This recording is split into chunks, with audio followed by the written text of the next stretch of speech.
Israel तंत्रज्ञानाचा वापर करून मराठवाड्याच्या दुष्काळावर मात करणे शक्य असल्याचं इस्रायलचे राजदूत डेव्हिड ॲकॉ यांनी सांगितलं। जलयुक्त शिवाराअंतर्गत विविध गावातील पाणलोट योजनेची पाहणी करताना ते बोलत होते। जलयुक्त शिवारांतर्गत चिते नदी पुनरुज्जीवन योजना सध्या राबवली जात आहे। औरंगाबाद जिल्ह्यातील सिंदोन, भिंदोन आणि एकोड पाचोड यांच्यासह 12 गावांमधून चिते नदीला प्रवाहित करण्यासाठी हे पुनरुज्जीवन अभियान राबविण्यात येत आहे। या योजनेअंतर्गत विविध पाणलोटाच्या कामांची पाहणी आज इस्रायलचे राजदूत डेव्हिड ओकाव यांनी केली। यावेळी ते म्हणाले की इस्रायलमध्ये खूप कमी पाऊस होतो, त्यामुळे पडणाऱ्या पावसाचा एकही थेंब आम्ही वाया जाऊ देत नाही। प्रत्येक थेंब आम्ही साठवण करून ठेवतो आणि त्यातूनच ठिबक सिंचनाद्वारे शेती पिकवतो। इस्रायलच्या मानाने भारताचे पर्जन्यमान इस्रायलपेक्षा चांगले असून प्रभावी जलव्यवस्थापन, जलसंधारण व अत्याधुनिक तंत्रज्ञानाचा वापर या माध्यमातून जागतिक स्तरावर भारत देश प्रमुख अन्नधान्य उत्पादक देश होऊ शकतो, असा विश्वासही त्यांनी यावेळी व्यक्त केला। जलयुक्त शिवार या योजनेअंतर्गत ग्रामविकास संस्थेने चिते नदी पुनरुज्जीवन प्रकल्प उभा करून त्या दिशेने पाऊल टाकल्याबद्दल याबाबत त्यांचे कौतुकही केले।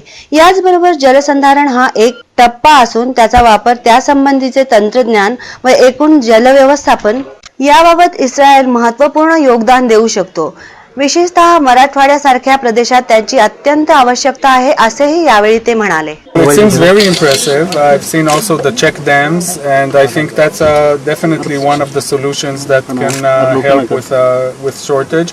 But we are willing to share knowledge and see maybe there are some other methods that have been used in Israel and maybe can be used here.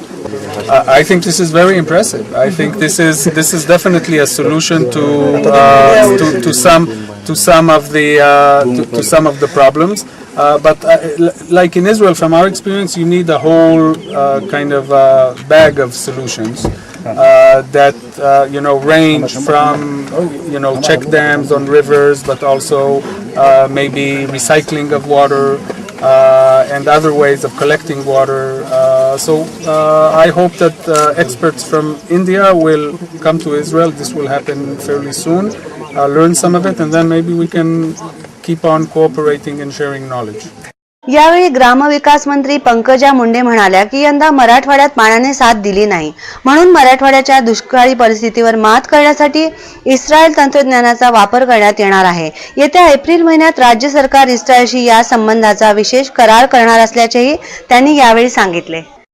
आपण चांगलं काम करतोय, फक्त आपल्याला पावसाने साथ दिली पाहिजे। आता आपण एका रिव्हर बेड मध्ये उभे आहोत आणि जवळपास 50 गाड्या असतील या रिव्हर बेड मध्ये। एवढं खोलीकरण, रुंदीकरण आणि इथे बंधारे झालेले आहेत आणि खूप चांगलं काम महाराष्ट्रामध्ये उभं राहिले, ऐतिहासिक काम उभं राहिलंय। फक्त पावसाने यावर्षी साथ दिली नाही आहे। आता जर पाऊस आला तर ह्या शिवारामध्ये पाणी करण्यासाठी जलयुक्त शिवार आहे, पण शिवारामधनं पाणी शेताकडे नेण्यासाठी आम्हाला इस्रायल पॅटर्नची गरज लागणार आहे। तर मराठवाडा हा अवर्षण प्रवर्षण भाग आहे, इथे पावसाचा नेहमी अडचण अनेक भागात भासणार आहे।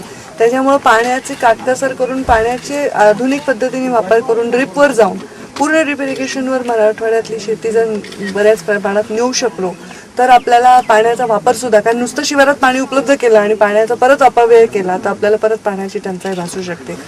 इस्रायल ही खूप चांगलं वॉटर ड्रिप इरिगेशनमध्ये काम केलं आणि वॉटर मीटर्स लावलेत त्यांनी आणि खूप चांगलं पाण्याचं मोजमाप करून काम केलं आणि पूर्ण युरोपची फळफळावळ पुरवठा इस्रायलमधून होतो, वाळवंटातून। ते एक मिरॅकल करून दाखवलेलं आहे।